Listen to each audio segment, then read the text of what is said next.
Hello and welcome back to the channel. Glad you're here. Today we are going to continue our series of watching me play Minecraft probably pretty horribly while I also read some stories off of Reddit and just give some reactions. So let's go ahead and do that together. Today's is just found out that me, 36 female boyfriend, 45 male, has been cheating on me for 2 years. He wants to do counseling. Does that even work?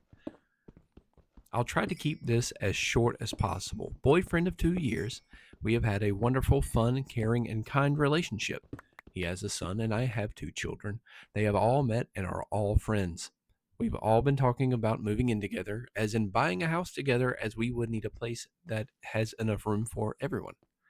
Yesterday morning, I can't find my phone, which happens frequently.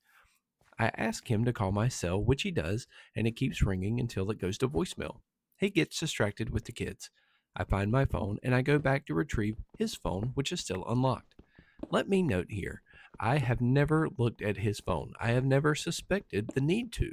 Well, it's open and a message comes through of X from someone named Paula as I am picking the phone up to return it. I don't know Apollo and his friends or family, of which I have met all of them. In fact, my children and I spend all of Christmas with his family and extended family, which was amazing and fun. So, of course, my stomach flips. I open it, and I am smacked with naughty pictures, graphic detail, other pics from him to Paula. I have to stop and go hide in the washroom so I can take screen photos of this with my phone. I scroll through as fast as I can because maybe I'm wrong. This is old stuff, maybe. I'll read it later. I turned his phone off after taking about 7 photos without reading the dates or comments, and I give it back to him. He has to leave for hockey practice, so he takes off. I finally sit down and read this stuff, and it's awful. Clearly, this is someone he is fooling around with. Dates and times match up with when I'm not with him, when he is supposed to be out with his friends from the team, and or when he's doing mundane life stuff as in groceries or laundry. He's been meeting this woman during the times he is not with me. Let me make that clear. As I read through, I discover she is also a mother and lives somewhat near me. Thank God I don't know her. And they have slept together on Valentine's Day, about 2 hours before I went over to his home for a cooked meal, candlelight, music, dancing, and of course, a lot of passionate hugging. I'm shaking at this point, so I thought, well, if this was me, I would want to know, so I calmly call the number at the top of the screen. I'm already under the impression she doesn't know about me, as her texts to him seem as though they are in a full on relationship. One of the texts is thanking him for being such a good influence on one of her sons who adores him. But I digress. I call her. I ask if she knows him. Yes, of course. And then I gently break it to her. I'm his girlfriend, and we have been together for 2 years. All right, full stop. So we're going to pause just for a second.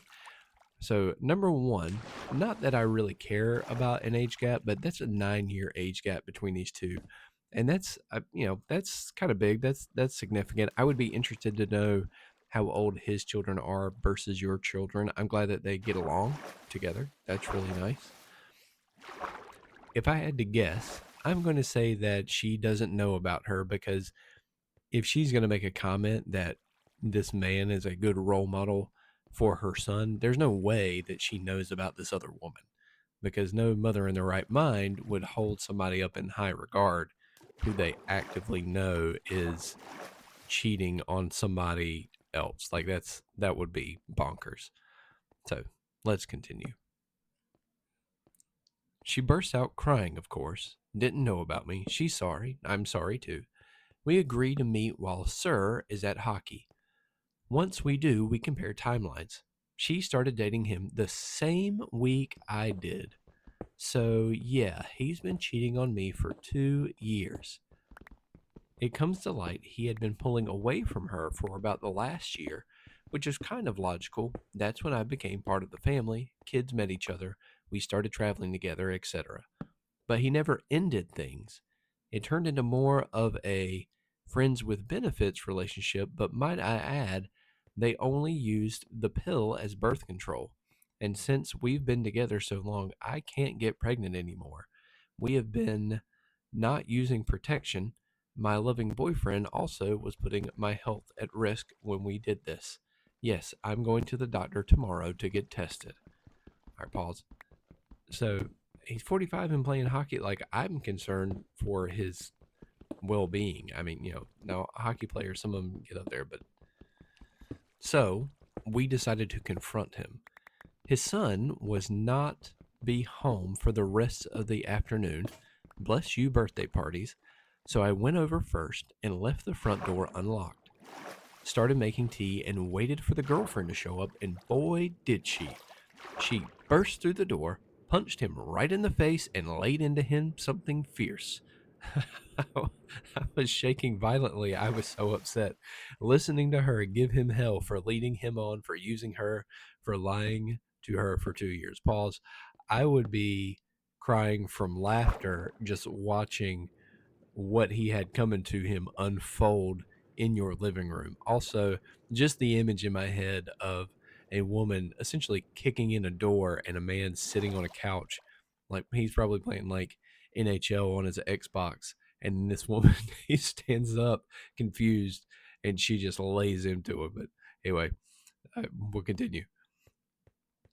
And what did Mr. Wonderful say? Nothing. He apologized but had no excuses. It was a gong show. Anyway, she left once I picked her up off the floor as she was sobbing uncontrollably, and I sat with him and waited for him to explain it. Still nothing. He can't explain it. He doesn't know why he didn't stop it. He can't understand why he would hurt me or us so badly. Since I wasn't getting anywhere with him, I figured the best thing to do would be to tell him to fess up to his family. When his son came home, he told him what he had done, and of course his son was gutted. I had to console the poor little guy. His parents live close by, so I went with them and his son and watched him admit everything to both of his parents, who were floored and both cried. Now that I'm over the shock, here is my question. I do love this man. We have had an amazing time together, and I've never felt more honest with a person. I completely trusted him, and he ruined us. He has suggested over and over we go to counseling together. I don't see how counseling will help me not lie, or him not lie to me, or chase after someone if he gets bored with me, since obviously I wasn't enough for him, or he would have stayed faithful. I also don't see how counseling will help me give him another chance. I'm looking for suggestions, people. In your experience with cheating partners, has counseling helped? I will say this about this guy. He owned up to it. At least he was honest about it. And you actually went with him where he confessed to it to his parents. So, he does get some bonus points for being honest about it. But one of the comments down below actually sums this up pretty well. It says, your entire relationship has been a lie. And what could you even possibly save? And that is 100% true. If you guys, if you've been dating for 2 years and he's been dating another woman for 2 years, even if he was pulling away from her, but he still saw her for a whole nother year, there is no counseling in the world that is going to change or help you build trust back in that person. Because, like you said in the top of the post, you had no idea and you had no reason to suspect him. And that went on for 2 years. So there would be no way to be able to trust him fully again. I mean, what could you trust him with? It would be difficult to trust somebody with everyday tasks. If they are able to hide an entire another person for 2 years, then you could ask them to do a simple chore and they could say they did it and they didn't. That would just be incredibly difficult. The good thing is that OP posted an update and it was 12 days later. OP says, so after my post, several of you lovely people explained not to get back together with him. I completely agree. However, there was some unfinished business. Pause. Good job, OP. I think that was the absolute right call. Continue. Over the course of 2 weeks, I've been talking to his ex, who, of course, was in pieces. I told her she needed closure, so I suggested to my ex he meet up with her.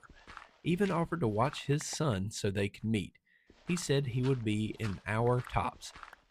Pause. You are a saint for for watching this man's son while he goes and tries to console the person he was cheating on you with. So good on you for that. Unpause. It actually lasted 2 hours. I found out after that they did meet up and sat in his car and talked. He claims nothing happened, but I don't care at this point. I've spoken to her since, and she's thankful I set that up so she could say goodbye to him. Unfinished business number one done. I've talked to his son a fair bit over the last 2 weeks. He, understandably, has a lot of trust issues. Talking with my ex, he has set up therapy to also include his son, and I've encouraged his son at length to speak his mind during these sessions. I've talked with him and with my ex mother's present, who also agreed to this, so I feel comfortable now that he will somehow be able to advocate for himself going forward. Unfinished business number two done. But now I have unfinished business number three to deal with. The ex texts me every day. He's shown up on my doorstep, and we have talked at length about the betrayal and how inconsiderate he is to me. Promises all over the place about how he will never cheat on me again and how he will put me first and will be considerate to my feelings, blah, blah, blah. Flash forward to today. His son asked me to go to his hockey practice. I'm feeling good and think I can handle being around the ex, who is a coach, so he will be on the ice so I don't have to talk to him. So I agree. I drove the 20 minutes and sat there enjoying myself. They get off the ice and go get changed. The ex and the son are together and we meet up in the atrium. Son asks his dad for a hot chocolate. Sure, why not? The ex then proceeds to buy himself a coffee and his son a hot chocolate. I'm standing there like an idiot. No offer for me. No thought of if I want something from the canteen. And it hit me. This was what my life would be like if I stay with him. I'll never be thought of. I would be an afterthought. No, I didn't need anything from the canteen. That's not the issue. I stepped up to be there for his son, and he can't even think of me or my needs. I hugged his son goodbye. I told him if he needs anything to send me a text. I said goodbye to the ex and walked away. For all I know, he's still standing there wondering what just happened. I've deleted him from my phone. I can't have contact with him.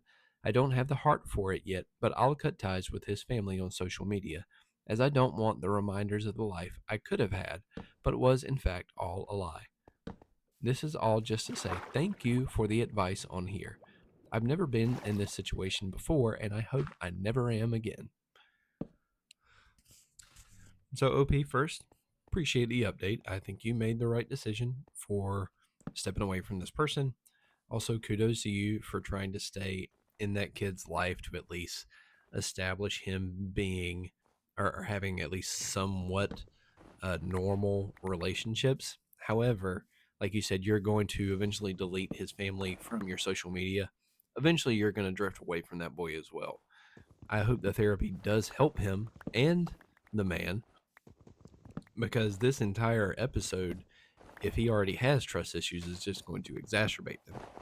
The other thing I will say though on this post, and you know, I need you to understand, you're talking about you were at this hockey practice and he bought his son.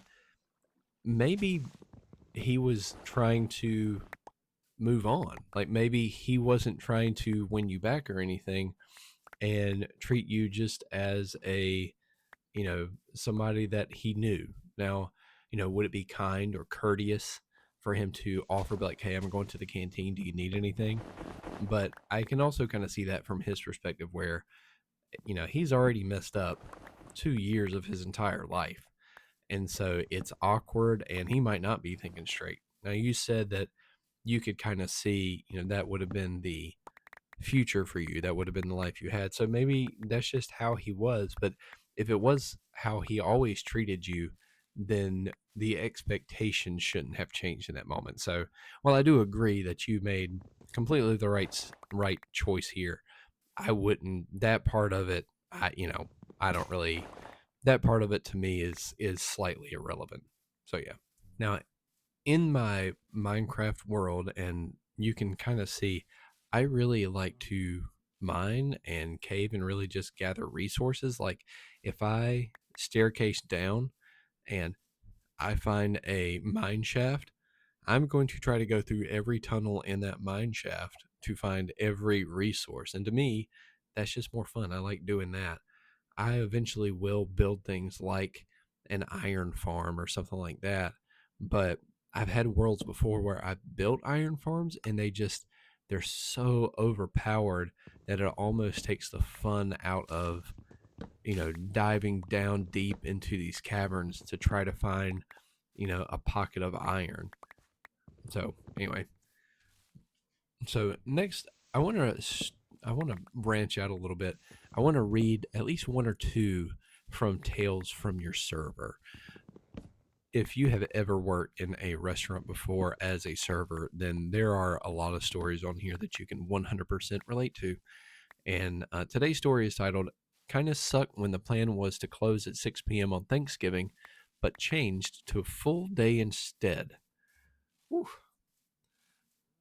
Small family restaurant. I'm the only waiter today. Boss asked me at about 4 p.m., "You don't have anything to do after 6 p.m. today, right?" I said, "Not really." And what a mistake of an answer. I don't really have any plan, but I still kind of want to go home early. 12-hour shift, 4 days a week. It's nice to close early sometimes. Edit. It's also very empty right now, so I guess I'll just kind of sit here for 3 hours while using my phone. That is nuts. That's crazy. Like, number one of the most annoying thing as a server, just in general, is if you're working your, let's say, your lunch shift, and then the manager comes to you, and when they come to you, they have that look on their face, like the one they're getting ready to ask you a question that they really don't want to ask you, and they're like, "Hey, such and such called out. Do you think you could pick up a dinner shift too?" In a lot of cases, depending on how your lunch shift uh, or how your lunch shift went, you may say, "Yeah, sure, I don't mind," because who couldn't use some extra cash in their pocket. But you always, 100% of the time, need to have an excuse in your back pocket, because there are days I would pick up doubles. I would do doubles, a couple times a week. Like this person, 12-hour shifts. That's completely fine. But I would seek those out and I would pick them up from people. It's one thing to pick it up, it's another one to have it like cast onto you. And that's what happened here. You had this surprise full shift cast onto you. And not only that, it's a pointless pickup because you're going to sit there until the restaurant closes. And as a server, you're not going to make any more money. You're just going to sit there and play on your phone. And the other thing is, this restaurant's not going to make any more money either. So it's kind of a pointless endeavor for them to remain open to begin with. So one of the comments down here says your answer is always yes, always. You always have something to do. And that's what I'm talking about. You always need to have plans. And if they come to you on Thanksgiving, Christmas, whatever holiday it is, the day before the holiday, be like, "Hey, do you have any plans tomorrow?" "Yep, sure do." And if they say, "What are those plans?" Be like, "Well, I'm just going to hang out with some family and friends. They've already invited me over, and I told them I would be there." That, whatever you got to come up with. My dog is sick. I've got to watch my dog. Nobody's going to be able to watch him. There's a video game I've been prepping for that I can play for 12 hours straight while I'm on vacation. I mean, it's whatever you want it to be, but you always need to have something in your back pocket. Always.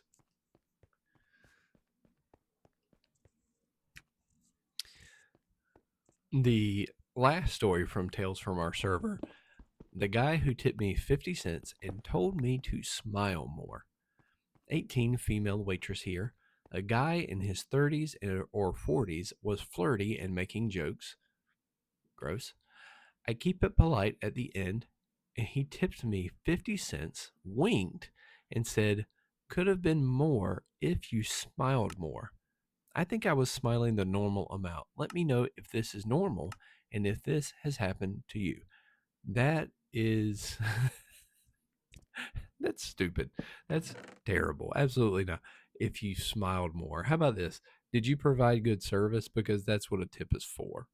Uh, that's insane. That is not normal. That doesn't happen a lot. Now, I can't say it's never happened. And I can't say, especially for female waitresses, if they weren't flirting with the person who was clearly flirting back with them, then maybe they get some sort of smart aleck response like that. But that's crazy. I will say one of the stories that I've had when I was a server, I gave pretty good customer service to this couple, and they ended up tipping me like $1, and it was on like a $50 bill.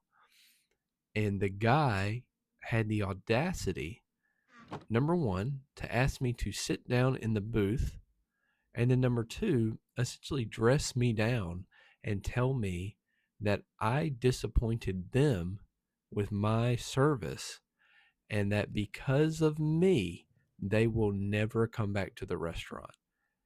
And as a 19-year-old kid, I didn't really know how to take that. So I apologized. And now I was a server in my late 20s, would have handled that dramatically different. So, number one, no, that's not super normal, but it's rare and it happens.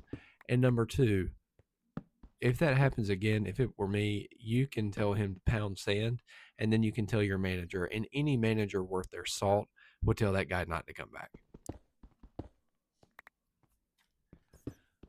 Well, those are our stories for today. I really appreciate you hanging out with me and listening to me read some stories and reacting. If you have any comments or suggestions, please leave them down below. I would love to know some different other subreddits that have excellent stories in them that we can read and react together. And as always, if you have any ideas for a Minecraft build, just leave it down below. Like and subscribe, and that would really help me out. Until next time.